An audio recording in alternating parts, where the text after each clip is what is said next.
To do CRUD operations with Sqlite, the very first thing you need to do is install Sqlite, which we have just done.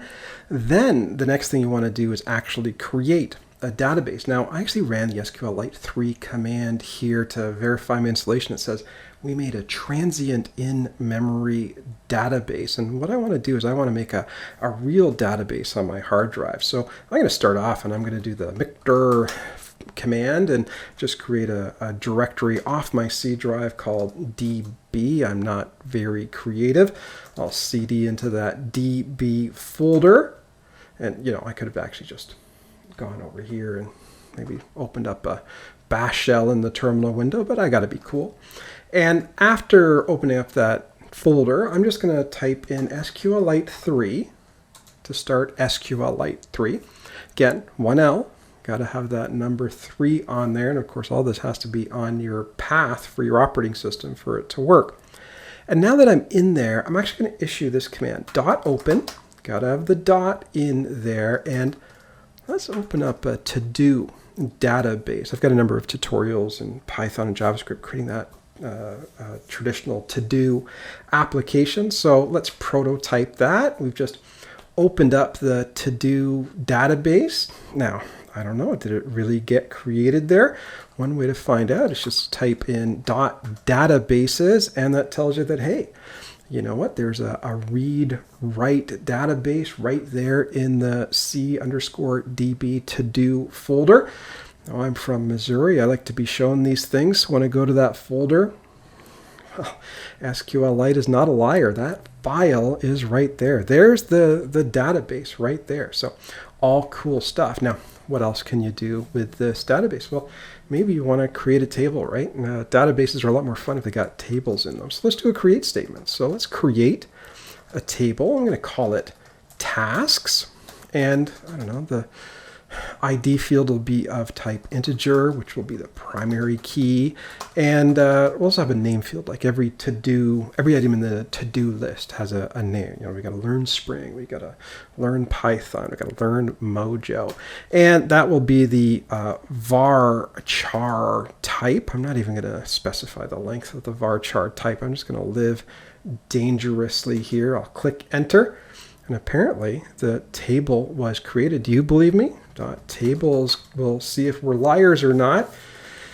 And there you go. Tasks was created. In fact, I can even go in here and say, hey, let's look at the schema for that tasks table. And when I do that, it says, well, the schema has a whole bunch of ID and name fields configured. So this is pretty cool. Well, if you've got a database and you got a table, well, you know, it's time to do some CRUD operations, right? So why don't we do that? Why don't we do a little insert? Let's insert into tasks. I don't know, something with a name. We'll ask the tool to create a primary key for us. I'm going to say values, and we'll say, hey, let's learn Python. Everybody's learning Python these days. And, you know, one of the things I don't like about this tool is it requires you to spell things correctly, and I'm hoping they're going to fix that in the future. But there we go. Apparently that inserted that information in. If I click the up button, that command will appear again, and let's say learn Java, and let's insert that again. Now again, I don't know, was that inserted? Do you think it was inserted? Well, you know, we can always do that good old select bug splat from tasks, and that bug splat there, the asterisk, will tell us, hey, something went wrong. What did you do? By the way, I do this all the time.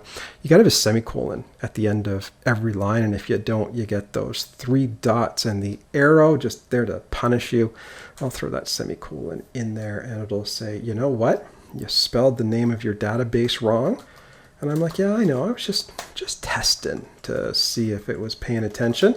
So select star from tasks, put the semicolon in, and boom, we've got 2 records, which seem to match the 2 inserts that we did into Sqlite, learn Python and learn Java. Now, CRUD has 4 letters in it, right? Create, retrieve, read, result set.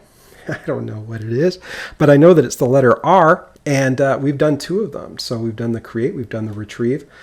why don't we do an update? And people shouldn't be learning Python. They should be learning Mojo, the language set to upset the whole Python landscape. So let's do an update here and tell people to be smart about their careers and stop learning Python and, start learning Mojo. So let's do the update here where we said learn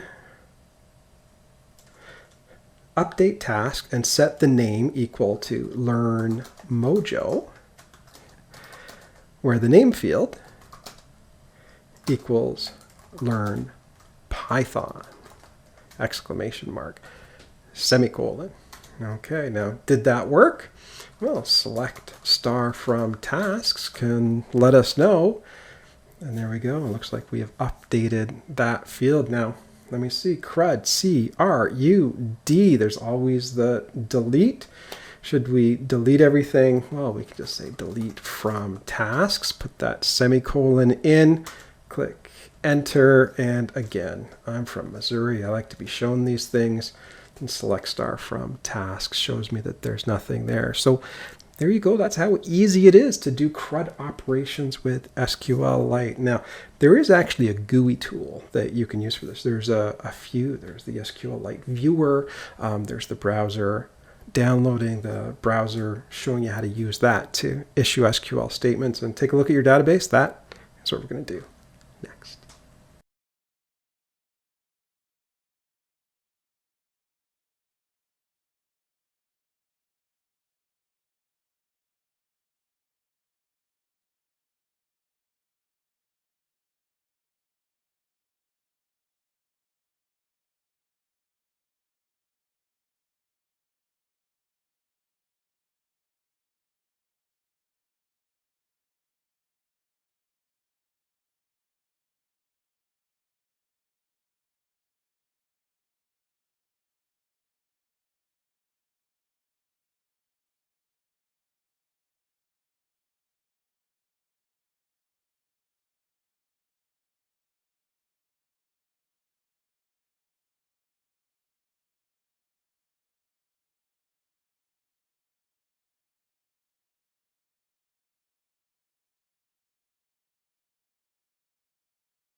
if you don't have a neckbeard, you probably don't enjoy doing SQL at the command line, which is why I always download the DB browser for Sqlite.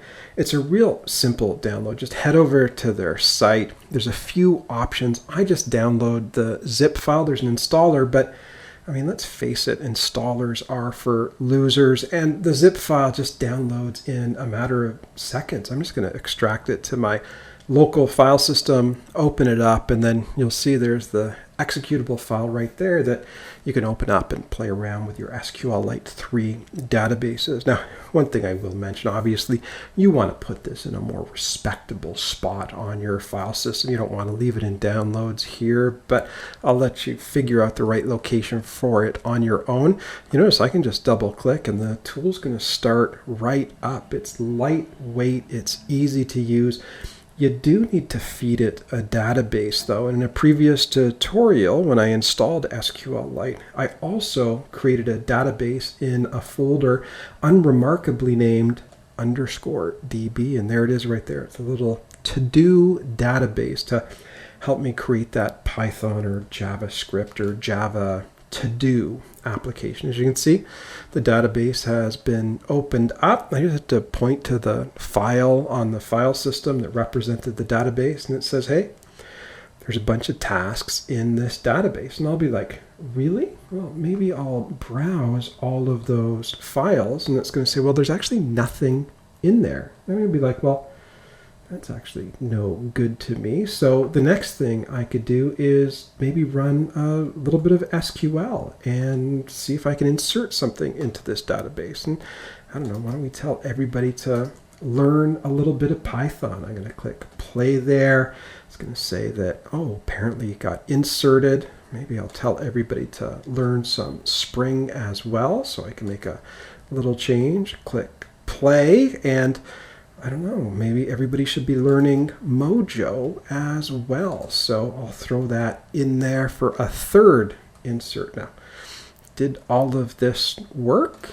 I don't know. I'm from Missouri. I want to find out. So I'll throw in a little select star from tasks, click the play button, and boom, there we go. All of a sudden, learn Python, learn Spring, learn Mojo. And I don't know, maybe we could even update this. We shouldn't be learning Python anymore. Python's days are numbered. We should only be learning Mojo. So why don't we tell people to get straight and learn Mojo? So we should do a little update there. This is the update statement. Now, did that actually work? I don't know. Let's see what happens when we do a select. Boom, that learn Python is changed into learn Mojo. Now, I guess the last thing we can do here, if we want to complete the set of CRUD operations, is just do that delete. I click delete. That should delete everything from the database, but I'm from Missouri. I need to be shown. If I click play here, I see there's nothing in there. So there you go. That is how easy it is to get a visual tool for Sqlite. Now, that is a quick overview of Sqlite, a quick Sqlite tutorial. If you're doing Python development, JavaScript development, or Java development, I've got a number of tutorials on how to programmatically connect to Sqlite. So if you want to dig deeper, check those out next.